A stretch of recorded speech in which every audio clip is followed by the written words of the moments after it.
오늘부터 저희들이 살펴보게 될 마태복음 12장 전체는 예수님과 바리새인들 사이에 있는 갈등에 관한 내용을 기록하고 있습니다. 이전부터 예수님은 바리새인들과 몇 번 충돌을 하셨었죠.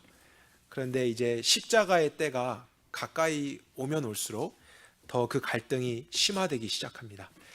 그리고 오늘 본문에서도 14절을 보게 되면은 대화 후에, 논쟁 후에 바리새인들은 예수를 어떻게 죽일까 하면서 회의를 하게 되는 장면이 있습니다. 도대체 무엇 때문에 예수님을 그들이 비난하고 이렇게 죽이려고까지 했는지 우리가 말씀을 통해서 바리새인들을 한번 생각해 보도록 하고요. 특별히 오늘 두 가지 사건이 나오는데 모두 안식일과 관련된 내용입니다. 그래서 우리가 그 말씀의 내용을 다시 한번 관찰하면서 이해해 보도록 하겠습니다. 1절, 2절을 같이 보게 되면요, 예수님께서 안식일에 밀밭 사이를 걸어가셨는데 제자들이 너무 배가 고파서 이삭을 잘라 먹었습니다. 여기서 잘라 먹었다는 것, 누가복음에 보면 손으로 뜯어 먹었다 이런 뜻입니다. 그런데 바리새인들이 그것을 보고 나서 예수님께 당신의 제자들이 안식일에 하지 못할 일을 했습니다라고 고발을 했습니다. 더 바르게 번역을 하면 당신의 제자들이 안식일에 합법적이지 않은 일을 했습니다. 이렇게 말한 것입니다. 그러니까 바리새인들은 10계명 중에서 네 번째 계명이죠. 안식일에 대한 그 계명을 생각하면서 예수님과 제자들이 그것을 범했다. 이제 그것을 빌미로 또 비난을 하려고 하고 있는 것입니다. 분명히 10계명에 보게 되면은 아무 일도 하지 말라라고 명시되어 있습니다. 그런데 우리가 율법을 더 포괄적으로 보게 되면요, 하나님께서 말씀하신 것은 안식일에 물건을 사고 파는 일이나 아니면 추수를 하는 일처럼요, 사적인 이익을 위해서 일하는 것을 금지하신 것이지, 만약에 생존을 위해서 긴급한 일이나 아니면 너무나 어려운 사람들을 갑자기 도와야 될 이런 경우에 일을 하는 것까지 금지하신 것은 아니었습니다. 그래서 하나님의 마음이 어떠한지가 율법 안에도 사실 나타나 있었는데, 바리새인들은 그런 것을 깊이 이해하려고 하기보다는 법적인 것만을 자꾸 생각하고 있었던 것이죠. 그러니까 제자들이 안식일에 일을 했느냐 안 했느냐보다 더 중요한 것은 그들이 왜 그런 일을 했느냐, 이 마음과 동기를 살펴보는 것이 하나님께는 더 중요한 것입니다. 만약 그들이, 모든 사람들이 쉬는 날인데 돈을 벌기 위해서 낯을 들고 더 열심히 일을 했다, 그러면 정죄를 받을 수 있는 사건이지만, 너무 배가 고파서 길을 가다가 어쩔 수 없이 손으로 곡식을 뜯어 먹었다, 하나님은 그 자체를 죄로 생각하지 않으신다는 사실이죠. 그것은 정말 예외적인 경우고, 하나님은 그들의 마음과 행동의 중심이 무엇이었는지를 아셨기 때문에 이해하시는 하나님이십니다.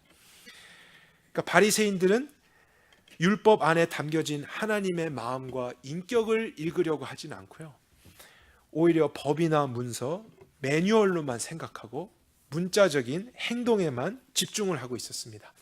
근데 문제는 그 당시에 이런 바리새인들의 영향 때문에 많은 사람들이 율법주의에 빠져가고 있었습니다. 그러니까 율법 자체는 하나님이 주신 것이죠. 그래서 선하고 거룩한 것입니다. 율법은 나쁜 것이 아닙니다. 왜냐하면 그 안에 하나님이 어떤 분이신지를 알 수 있는 내용들이 있기 때문이죠. 그러나 율법주의는 잘못된 것입니다. 그것은 율법을 주신 하나님께 관심을 갖는 게 아니라 법을 지키느냐 안 지키느냐 하는 표면적인 것에만 관심을 더 갖게 되는 것이기 때문에 그것은 종교이고 하나님을 믿는 신앙이 될 수 없는 것이죠. 그래서 이런 바리새인들 향해서 예수님이 세 가지의 내용으로 답변을 시작하시는데, 그것이 3절부터 이어지는 내용입니다. 먼저가 3절, 4절에 있는 내용인데요, 다윗이 자기와 그 함께한 자들이 배가 고플 때에 했던 일을 읽지 못하였느냐, 사무엘상 21장에 있는 내용을 인용하십니다. 그가 하나님의 집에, 성막이죠, 그곳에 들어가서 제사장 외에는 먹을 수 없었던 그 차림떡을 먹지 않았느냐. 근데 마침 그 떡을 먹은 날이 안식일이었습니다. 그러니까 진설병은 율법에서 제사장만 먹을 수 있는 것으로 되어 있죠. 만약에 그 외에 다른 사람이 먹었다가는 하나님께 죽임을 당할 수도 있는 성스러운 것이었습니다.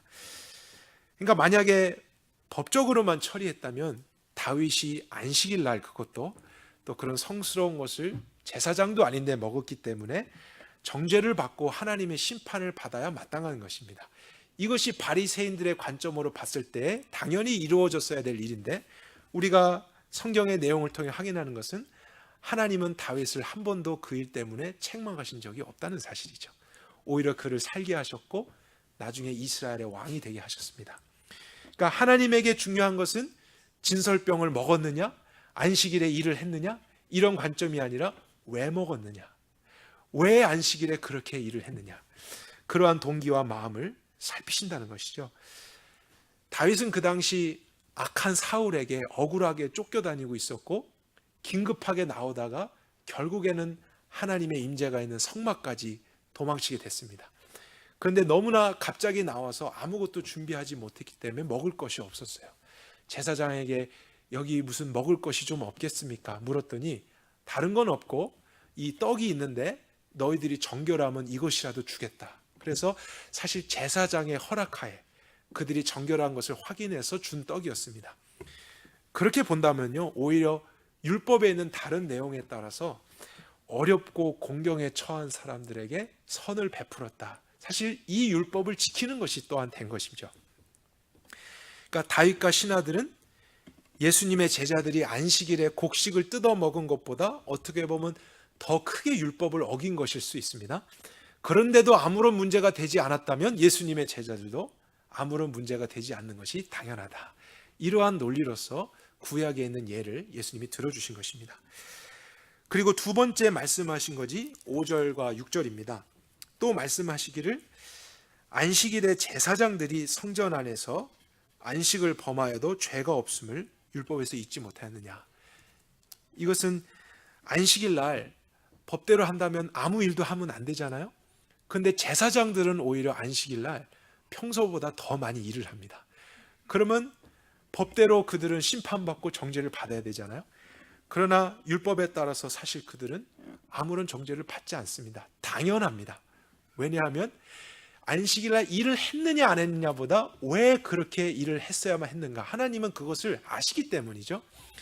그들은 성막을 섬기기 위해서 또 그날 드려야 될 제사를 집행하기 위해서 자신의 임무를 했어야 됐고 그것이 하나님의 명령이었기 때문에 일을 한 것입니다. 그런 것까지도 하나님이 생각하지 않으시고 일을 했냐? 그러면 너는 심판이다. 이렇게 하실 그런 잔인하고 또 법대로 하시는 하나님이 아니시라는 사실이죠. 그리고 나서 6절에 하시는 말씀, 내가 너에게 이르노니 성전보다 더 큰 이가 여기 있다라고 하셨는데요. 예수님 자신을 가리키시는 말씀이죠. 나는 성전보다 더 큰 자다. 그러면은 제사장들이 성막을 섬기기 위해서 안식일날 일을 하는 것이 괜찮았다면요, 제자들이 성막보다 더 크신 주님을 섬기기 위해서 안식일날 어쩔 수 없이 일을 했다. 이것 또한 문제가 될 수 없다라는 사실이죠. 그래서 아마도 예수님이 구약에 있는 이런 구체적인 예를 들어서 안식일에 일을 했지만 그래도 정죄를 받지 않은 사건들 바리새인들에게 설명하셨을 때 그들은 마음이 뜨끔했을 것입니다. 왜냐하면 너무 논리적이고 일리가 있기 때문이죠. 그리고 예수님이 한 가지를 더 말씀하셨는데 7절과 8절입니다. 이때는 호세아서 말씀 6장 6절을 인용하셨습니다. 나는 자비를 원하고 제사를 원치 아니하노라 하신 뜻을 너희가 알았다면 무죄한 자를 정죄하지 않았을 것이다. 근데 호세아서에서 나는 자비를 원하고 제사를 원치 않는다 했을 때 이 제사는 다른 사람에게 죄를 지었을 때에 드려야 될 속죄제를 의미합니다. 그러니까 율법적으로 하나님이 요구하신 것은 다른 사람에게 죄를 지었다면 그것을 해결하기 위한 속죄제사를 이렇게 드려라. 이것이 법인 것이죠. 그러나 하나님이 그 법을 주신 목적은 기계적으로 죄 졌을 때는 이렇게 해라, 이것을 원하신 게 아니라는 사실이죠. 그런 속죄제사를 드리는 가운데 내가 왜 저 사람에게 이런 죄를 저질렀을까? 자비한 마음, 긍휼한 마음, 용서의 마음, 회개의 마음을 배우라고 그 율법을 주신 것입니다. 그러니까 중요한 것은 그 율법을 주신 하나님을 이해하고요, 그 마음이 회복되고 관계가 회복되는 것, 이것이 겉으로 드러나는 율법보다 더 중요한 것입니다. 그러나 그 마음 없이 그냥 제사만 드렸다, 그것은 율법을 주신 하나님을 알지 않은 채 법을 지키는 행위에만 초점을 맞춘 것이죠. 그러나 하나님은 그런 율법주의자들을 원하시는 게 아닙니다. 하나님이 양과 소를 필요로 하시는 게 아니잖아요.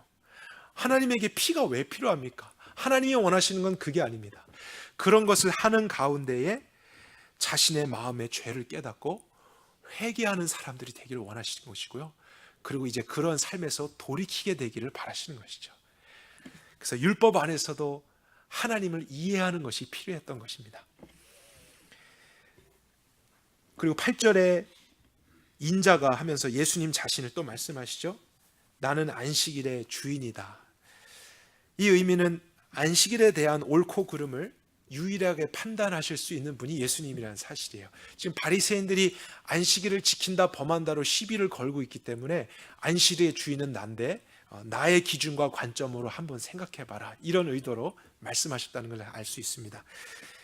동일한 이 내용을 기록한 마가복음 2장에 보면요, 이 부분에 이런 구절이 추가되어 있습니다.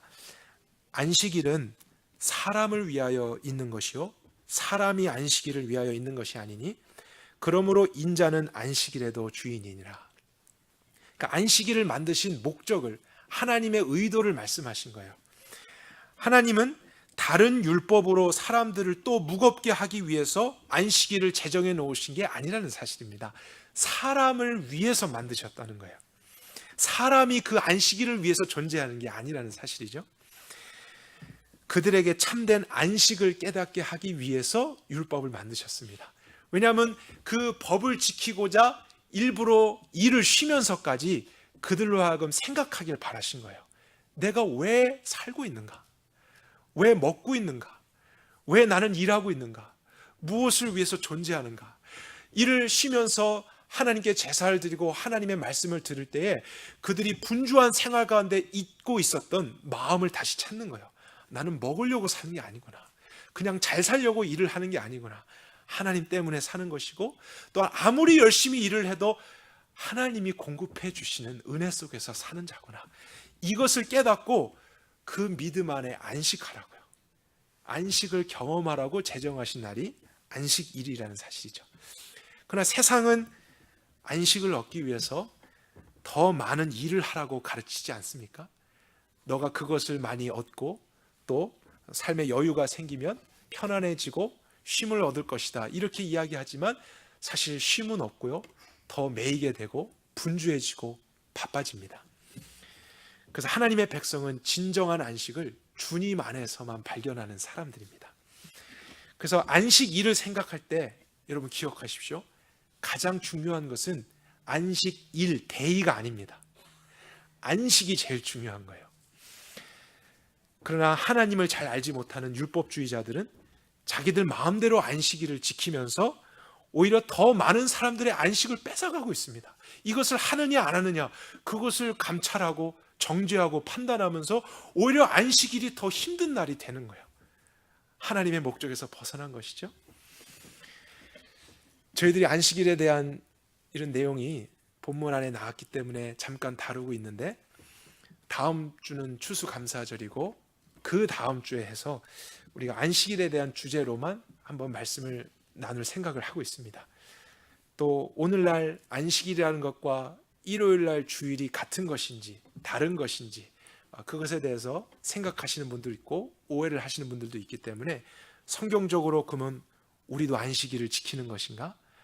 아니면 우리가 지키는 이 주일은 무엇인가? 이런 것을 다시 한번 생각해 보는 시간이 있었으면 좋겠습니다. 오늘 본문으로 다시 돌아가면 9절부터는 또 다른 사건인데 또 안식일의 주제로 이어지는 사건입니다. 예수님이 그런 논쟁을 떠나서 회당에 들어가셨습니다. 근데 그 안에 손이 마른 병을 가진 사람이 있었습니다. 사람들이 안식일에 병을 고치는 것이 옳습니까? 라고 공개적으로 질문을 했어요. 근데 이들이 정말로 예수님께 진리를 배우고자 질문을 했던 것이 아니라 10절에 보니까 의도가 있었죠. 예수님이 또 안식일에 일을 해도 된다는 뉘앙스로 이야기하면 그것을 빌미 삼아서 예수님을 고소하고 또 비난을 하기 위해서 책을 잡으려고 그렇게 질문한 것이었습니다. 그러니까 지금 바리새인들이나 종교 지도자들은 예수님의 말씀을 귀담아 들을 마음이 없습니다. 자기가 생각하는 율법주의가 맞다라고 여기면서 끝까지 그것을 주장하고 있고, 오히려 그것과 반대되는 것 같은 말씀을 하시는 예수님을 빨리 처리하기를 바랬던 것이죠. 그들의 완강한 마음을 알 수 있습니다. 근데 여기서도 예수님은 그런 의도를 아셨겠지만 그들에게 좋은 말씀, 올바른 말씀을 전해주셨습니다. 안식일에 병을 고치는 것이 옳습니까? 그러나 이러한 질문도 잘못된 것이죠. 안식일에 병을 고치는 일을 하느냐 안 하느냐가 중요한 게 아니라는 사실입니다. 왜 병을 고치려고 하는가? 이유와 동기를 하나님은 이해하시고 더 살펴보신다는 거예요. 그러면서 드신 예가, 너희 중에 어떤 사람이 양 한 마리가 있는데 그가 구덩이에 빠졌다면 그 생명을 구하기 위해서 이것이 일을 하는 것인가 아닌가 따지지 않고 구해내지 않겠느냐? 그것은 당연한 것이다. 하물며 사람이 짐승의 목숨보다 얼마나 더 귀하냐? 안식일에 선을 행하는 것이 옳으니라. 그러니까 이 말의 뜻은, 만약에 사람의 생명을 구하는 일이라면 안식일에도 병을 고치는 것은 합당하다, 이렇게 말씀하시는 것입니다. 그러니까 예수님이 안식일 날 병을 고쳐도 된다 이렇게 말씀하신 것은 아닙니다. 왜냐하면 어떤 사람은 병을 고치는 의료의 행위를 안식일 날 할 수 있는데 돈 때문에 할 수도 있습니다. 자기의 이익을 위해서 약도 팔고 의술을 행할 수 있겠죠. 예수님은 그런 것을 의미하시는 게 아니라 정말로 사람의 생명을 구하기 위해서 어쩔 수 없이 도움을 줘야 될 때 하나님이 너 왜 안식일에 이르느냐 이런 식으로 법적으로 판단하시면서 그를 심판하실 하나님이 이런 율법을 주신 분이 아니라는 사실입니다. 그리고 그 말씀 후에 병자에게 손을 내밀라 이렇게 말씀을 하셨습니다. 근데 신기하게 그 말씀에 순종했던 사람이 갑자기 병에서 나음을 입었어요. 그러자 바리새인들이 나가서 예수님을 어떻게 죽일까 이런 회의를 하게 됩니다. 근데 여기서 흥미로운 것을 우리가 발견하게 되는데요. 13절에 보니까 예수님이 치료의 행위를 하신 게 아니고 손을 펴라 이렇게 말씀만 하신 것을 우리가 알 수 있습니다. 그랬는데도 그가 나음을 입었습니다. 그러면 바리새인들의 기준으로만 판단을 해도 예수님은 병을 고치신 게 아닙니다. 그러면 예수님을 책망하거나 시비를 걸면 안 되죠. 근데 그 일 후에도 예수를 어떻게 죽일까? 그들은 예수님이 안식을 범했다 그렇게 생각을 한 거예요. 예수님은 어쩌면 일부러 그들의 기준에도 벗어나지 않는 방법으로 치료를 하셨는지도 모릅니다. 하지만 처음부터 그들은 마음이 꼬여 있었고 어떻게든 예수님을 넘겨주려고 했기 때문에 예수님의 행동을 주의 깊게 보지 않은 사실입니다. 하지만 아직 십자가에서 달려 돌아가실 때가 아니었기 때문에 예수님은 그들에게 잡히시지 않고 피하셨고요. 오히려 사람들에게 경계를 하시고 17절부터는 이사야서에 있는 말씀을 인용하셔서 사람들에게 말씀해 주십니다. 우리 18절부터 21절까지 이사야서 42장에 있는 말씀인데 전체를 저와 여러분이 합심해서 합독을 다시 한번 해보도록 하겠습니다. 18절부터 21절까지 같이 읽겠습니다. 보라, 나의 택한 종 곧 내 마음에 기뻐하는 바 나의 사랑하는 자로다. 내가 내 영을 그에게 두리니 그가 공의를 이방에 알게 하리라. 그는 다투지도 아니하고 소리도 지르지 아니하리니 아무도 길에서 그 소리를 듣지 못할 것이며 상한 갈대를 꺾지 아니하고 꺼져가는 심지를 끄지 아니하기를 심판하여 이기실 때까지 하시고 또한 이방들의 그 이름에 소망을 두리라 하느니라. 구약에 있는 말씀입니다. 우리가 발견해야 되는 중요한 것은 구약에서부터 하나님은 법이라는 잣대를 가지고 무자비하게 사람들을 심판하기를 즐거워하는 분이 아니시라는 사실이에요. 나의 택한 종을 너에게 보내서 이방인들이 그 이름에 소망을 두게 하리라. 하나님이 예수님을 보내셔서 그들에게 구원을 주시겠다는 약속의 말씀입니다. 그러니까 하나님은 상한 갈대나 꺼져가는 심지처럼 가장 작고 연약한 자들도 불쌍히 여기시는 분이라는 것을 말씀 가운데 계속 나타내셨습니다. 그리고 그 동일한 하나님이 율법을 주신 거예요. 근데 예수님께서 오늘 본문에 보면요, 바리새인들에게 대답을 하실 때 항상 구약에 있는 말씀을 인용하신 것을 알 수 있습니다. 그리고 그들이 잘 알고 있는 율법을 끄집어내셔서 말씀하셨습니다. 예수님은 충분히 예수님의 말로 새롭게 설명하실 수도 있었는데 의도를 가지고 그렇게 하셨어요. 왜냐하면 그 당시 바리새인들은 예수님의 가르침이 하나님의 말씀과 어긋나고 그들이 받아들일 수 없는 새로운 이단적인 사상을 가르친다, 이렇게 모함을 했기 때문이었습니다. 그러나 예수님이 더 그래서 구약의 말씀을 직접 인용하시고 설명해 주시고 바르게 깨닫도록 했더니 오히려 잘못된 것은 예수님이 아니고 바리새인들이었던 거예요. 같은 말씀을 보는데 그들은 완전히 다른 신앙생활을 하고 있었던 것입니다.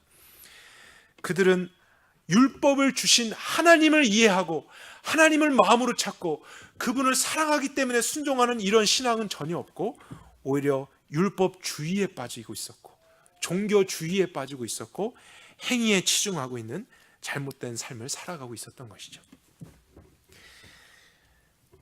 저는 이 말씀이 오늘날 저와 여러분들에게 중요한 메시지를 담고 있다고 생각합니다. 왜냐하면 저희들이 성경 안에서 바리새인들의 문제점과 잘못을 정확하게 이해하고 있는데요, 때로는 내가 바리새인과 같은 신앙생활을 할 수 있다는 것을 깨닫지 못할 때가 많습니다. 오늘날도 많은 사람들이 율법과 말씀을 주신 하나님을 이해하지 못하고 오히려 율법주의와 종교주의에 빠져서 신앙생활을 하게 되는 경우가 있습니다. 또 그렇게 하게 되면요, 하나님에 대한 오해도 생깁니다. 하나님은 나에게 무엇을 해라, 무엇을 하지 말아라, 이러한 계명들만 잔뜩 주시고 늘 옆에서 감시하시는 하나님처럼 느껴지는 거예요.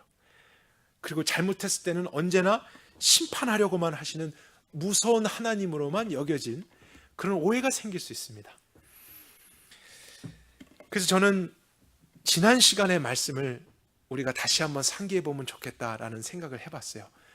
11장 28절, 29절, 30절 마지막 부분인데요, 놀랍게도 거기서 예수님이 수고하고 무거운 짐진 자들아 다 내게로 오라, 내가 너희를 쉬게 하리라, 이렇게 말씀하셨는데 여기서 쉬게 하리라 했을 때 쉼이라고 하는 단어가 정확하게 안식일이라고 했을 때 안식이라는 단어와 같은 단어입니다. 그러니까 우리는 장절이 나눠져서 11장 끝이고 12장은 완전히 새로운 거, 이렇게 생각하는 경향이 있는데 사실 12장 1절도 첫 단어가 어떻게 시작되고 있죠? 그때에 이렇게 시작되고 있는 것은 앞의 내용과 이어지고 있는 같은 문맥 속에 있는 사건으로 보는 것이 더 좋습니다. 그리고 마태는 일부러 예수님께서 쉬게 해주신다와 안식이라는 것을 함께 연결해서 설명을 해주려고 같은 문맥 속에서 이렇게 편집을 했는지도 모르겠습니다.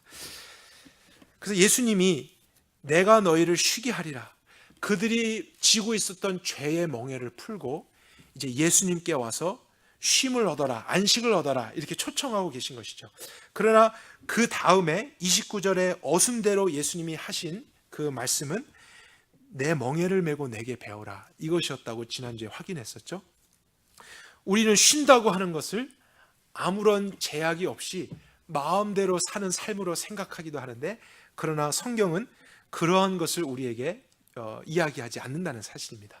사실 우리 인간은 마음대로 자유롭게 살 때 쉬는 것이 아니고 방종하게 되고 타락하게 되기 때문이죠. 저는 꼭 말씀을 통해서만 아니고 제 자신에게서도 많이 발견하는 것 같아요. 우리 할리데이, 휴일, 쉬는 날을 생각할 때 쉬라고 만들어진 날이잖아요. 근데 항상 제가 느끼는 거는 쉬는 날이 더 바빠, 이런 것을 느낍니다. 마음대로 내가 할 수 있는데 오히려 쉬지 않고 더 많은 일을 하고 있더라고요. 그래서 휴일이 지나면 더 피곤해집니다. 그러니까 누군가가 나를 사랑하는 사람이 나에게 아무것도 하지 못하도록 전화기도 다 빼앗고 이렇게만 해 하면은 제가 쉴 수 있을 것 같아요. 그러니까 정말 저를 사랑해서 그대로 하면 내가 쉴 수 있지 않을까. 근데 내 마음대로 하라 그러면 또 못 쉬고 그냥 일을 하게 되는 그러한 제 모습을 발견하기도 합니다. 어쩌면 예수님의 의도도 그와 같을 수 있다는 사실이죠. 우리에게 쉼을 준다고 했는데 나의 멍에를 매라. 그것은 우리를 힘들게 하려는 것이 아니라 우리가 마음대로 가도록 했을 때는 똑바른 길을 가지 못하기 때문에 결국에는 예수님과 함께 매이는 멍에를 메고 나를 따라오면 너는 쉬게 될 것이다. 너가 하고 싶은 대로 하지 않고 너의 경험대로 하지 않고 이 길을 나와 함께 갔을 때는 이전에 할 수 없었던 의의 길에서 정말 생명과 안식과 평안을 얻을 수 있기 때문에 나를 따라오라. 이렇게 말씀하고 계신 사실이죠. 그러니까 예수님의 멍에를 메고 같이 걷는다는 것이요, 쉽게 말하면 율법입니다. 예수님의 법에, 말씀에 순종하라는 거예요. 그러니까 율법 자체는 나쁜 것이 아니죠. 세상의 법과 다른 하나님의 마음이 담긴 가치관입니다. 그리고 그대로 했을 때에 우리에게 더 좋아지는 것을 약속해 주셨습니다. 그러나 그런 하나님의 마음을 알지 못하면요, 우리는 그렇게 좋은 의미로 주신 율법임에도 불구하고 율법주의에 빠진다는 거예요. 그리고 신앙생활을 자꾸 더 무거운 종교의 짐을 지고 무엇을 하는 것과 하지 않는 것으로만 여기면서 살아가게 되는 것, 이것은 내가 지금 잘못 이해하고 있는 것이고요, 하나님을 오해해 가고 있는 것입니다. 그러니까 중요한 것은 예수님의 멍에를 메고 배우라 했을 때 멍에가 중요한 게 아닙니다. 뭐가 중요한 걸까요? 예수님의 멍에, 예수님이 중요한 거죠. 그 멍에를 주신 예수님이 누굴까? 이것을 아는 것이 필요한 거예요. 마찬가지로 율법이 중요한 게 아니고 율법을 주신 하나님이 어떤 분이실까? 근데 바로 예수님이 하신 말씀이 나는 마음이 온유하고 겸손한 자다. 이것을 생각하게 하신 거죠. 율법주의에 빠지지 말고 그것을 준 나는 너를 정말 돕는 자, 너의 연약함을 이해하는 자다. 그리고 너를 잘 되길 원하고 겸손하게 늘 섬기며 함께하길 원하는 자, 나는 선한 주님이다. 그러니까 나를 믿고 나를 신뢰함으로 이 말씀에 순종하면 너가 진정한 쉼을 얻을 수 있다. 이것이 하나님의 말씀 안에 담긴 의도입니다. 우리는 그것을 읽어낼 수 있어야 됩니다. 그래야 정말로 하나님이 원하시는 신앙생활을 할 수 있는 것이죠. 그렇지 않으면 우리는 그 법에 자꾸 관심을 가져서 법을 주신 주님은 없이 나 혼자서 주님의 멍에를 또 열심히 매면서 살아가는 고된 생활을 시작하게 된다는 사실입니다. 때로는 우리가 주님의 법을 지키지 못하고 연약해져서 넘어질 때도 있죠. 그러나 율법주의자들은 그때 두려움이 옵니다. 내가 또 안 했구나, 못했구나, 내가 또 했구나, 자책하고 죄책감 속에 정죄감을 느낍니다. 그러나 참된 신앙인들, 그 율법을 주신 하나님을 아는 자들은 그런 마음을 갖지 않고요, 오늘 이사야서의 말씀처럼 그분은 나같이 상한 갈대도 완전히 꺾어버리시는 분이 아니야. 정말 불필요한 것 같은 꺼져가는 심지에 있는 불, 정말 작은 거잖아요. 차라리 꺼트리고 새로 불을 붙이는 게 더 편할 수 있지 않겠습니까? 그러나 하나님은 그렇지 않으신다는 거예요. 그렇게 작고 연약한 불이라 할지라도 그것을 격려하시고 어떻게든지 다시 탈 수 있도록 도와주시고 함께 하시면서 결국에는 이방인들이 그 이름에 소망을 갖도록, 그 온유함과 겸손함과 선하신 성품에 하나님이 우리에게 율법을 주신 것이죠. 그래서 내가 때로는 넘어지고 실패했어도 그 율법을 주신 주님을 생각하며, 주님, 나를 불쌍히 여겨주십시오. 나에게 은혜를 주십시오. 나를 다시 일으켜 주십시오. 그래서 그 은혜로 말미암아 다시 내가 이 법을 지키게 되는 원리를 살게 되는 것, 그것이 예수님을 믿는 것입니다. 그것이 참 신앙이죠. 이것을 아는 사람만이 안식일에 진정으로 안식을 할 수 있습니다. 이것을 아는 사람만이 죄를 이기며 하나님의 나라를 경험할 수 있는 것이죠. 그러니까 신앙생활은 무거운 짐을 지고 고행하는 것 아닙니다. 때로는 십자가를 지는 것 같은 어려움이 있습니다. 그러나 그것을 기쁨으로 지는 것입니다. 자원하는 마음으로, 즐거운 마음으로 십자가 지고 가라. 내가 기쁘게 십자가 지고 가면 슬픈 마음이 위로받네.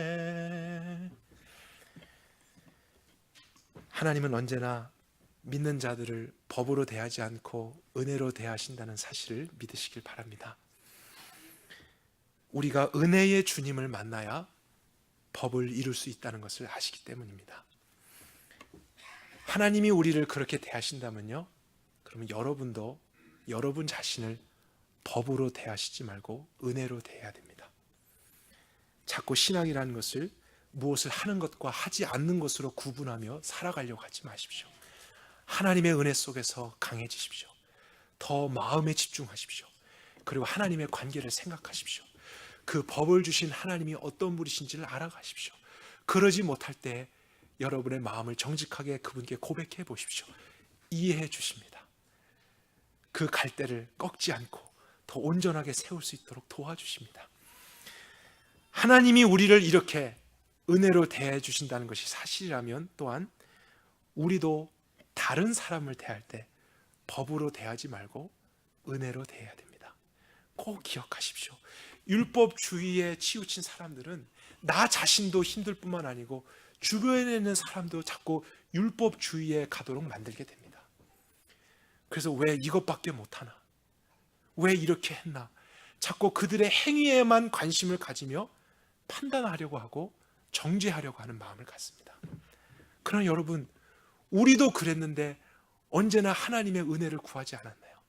근데 우리는 왜 그런 은혜를 많이 받고 다른 사람의 연약함에 대해서는 법으로만 판단하고 그렇게 정죄하려고만 하는가요? 우리의 마음에 그런 것이 있을 수 있어요. 정말 상한 갈대를 볼 때 그냥 내 기준으로는 아예 꺾어버리고 싶어요. 꺼져가는 심지의 불을 보면은 그냥 내가 꺼트려 버리고 새로운 불을 만들면 더 좋겠다. 이런 답답함을 이기지 못하고 견디지 못하고 참지 못하고 나의 생각에, 나의 기준에, 나의 때에 선한 것을 이루려고 하는 것, 그것은 하나님의 일 아닙니다. 나의 의에 치우쳐가는 종교 생활이고 율법주의입니다. 오히려 그런 연약함들을 볼 때마다 그들의 동기와 마음과 삶까지도 다 이해하실 수 있는 하나님께 우리는 기도하고, 또 지금이 아니면 내일이라도 하나님은 그 작은 심지에 불이 활활 타오르게까지도 하실 수 있는 은혜의 주님이시다. 그분이 나에게도 이렇게 하셨다면 그 은혜를 이 사람에게 주셨을 때 왜 변하지 않겠는가? 이 소망을 가질 수 있도록 하나님이 우리에게 먼저 긍휼을 주신 것이고요, 또 그러한 긍휼을 남들에게 베풀도록 하신 것이죠. 그래서 우리 모두가 율법을 주신 하나님을 더 알아갈 수 있길 바랍니다. 제사가 아닌 자비를 원하시는 하나님을 우리가 더 깊이 알아갈 수 있길 원합니다. 서로를 향해서도 그냥 봉사하고 섬기는 것이 아니라 마음으로 서로 진실하게 사랑하고 용서하고 하나 될 수 있는 또한 공동체가 될 수 있길 원합니다. 그래서 이 마지막 시대에 우리가 그 중심에서부터 하나님의 모든 율법을 온전하게 완성해 갈 수 있는 하나님의 나라의 백성이 되기를 소망합니다. 우리 함께 기도하겠습니다.